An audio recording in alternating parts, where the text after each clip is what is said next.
ज्यांना वारीत पायी जाणं शक्य होत नाही अशा भाविकांसाठी एसटी महामंडळानं विशेष नियोजन केलंय। एकट्या अमरावती विभागानं 230 बसेसचं नियोजन केलं असून 10 जुलै ते 22 जुलै दरम्यान ही सेवा सुरू राहणार आहे।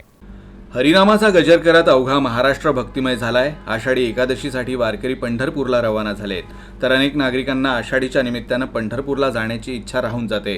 राज्यभरातून एसटी महामंडळाच्या वतीनं विशेष बसची सुविधा करण्यात आली आहे। 10 जुलैपासून ही सुविधा वारकऱ्यांच्या सेवेत सुरू करण्यात आली आहे।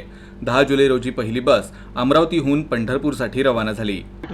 मी फक्त देवाला एवढंच मागणार आहे की जे कोणी प्रयत्न करतात, सध्या कोणता पण समजा कोणतं पण क्वालिफिकेशन असो, कोणतं पण काही असो, त्यामध्ये सर्वांना यश मिळतं देवा, फक्त एवढीच मी प्रार्थना करणार देवाकडे। 12-13 वर्ष झाले पंढरीला जातो, मला लय आवडते तो, जे मी मागते ते माझं पुरं होते।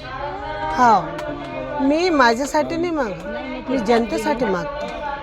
हो, मी म्हणतो पहिले समोरल्याचं बरं कर, मग माझं बरं कर। शेतकऱ्यावर ध्यान दे भगवंता, शेतकरी मोठा आतुवाणी होते। हे आहे का दरवर्षी पांडुरंगाच्या आशीर्वादाने कोणा गोष्टीची कमी नाही आहे, सर्व आनंदच आनंद आहे। यावर्षी विठुरायाकडे साखर हे आहे की बा गोरगरिबाची जिंदगी चांगली जगू दे, पाणी येऊ दे, आणि पांडुरंगा सर्व जनता आनंदात जगू दे। तर दुसरी बस शुक्रवारी 45 प्रवासी घेऊन निघाली। येत्या 17 तारखेला आषाढी एकादशी असून 21 जुलै रोजी गुरुपौर्णिमा आहे।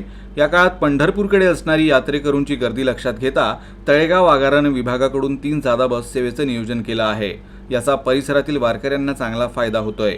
विना आरक्षित 73 बसेसचं नियोजन करण्यात आलंय। या बसेस केवळ पंढरपूरसाठी आरक्षित आहेत। कसा आनंद असतो, काय भरपूर आनंद मिळतो मला। जर ड्युटीने लावली आहे ना, तसं अस्वस्थ होतो माणूस इकडे। ड्युटी जर असली तर बरं वाटतं। जर आम्ही आता आधी चाललो आहे तर आम्हाला मागचे प्रवासी पण तिकडे पंढरपूरला घेऊन जायचे आहेत, तर आमचे पार्टनर जाणार, आम्हाला आता वापस बोलावणार, वापस रिटर्न येणार आम्ही।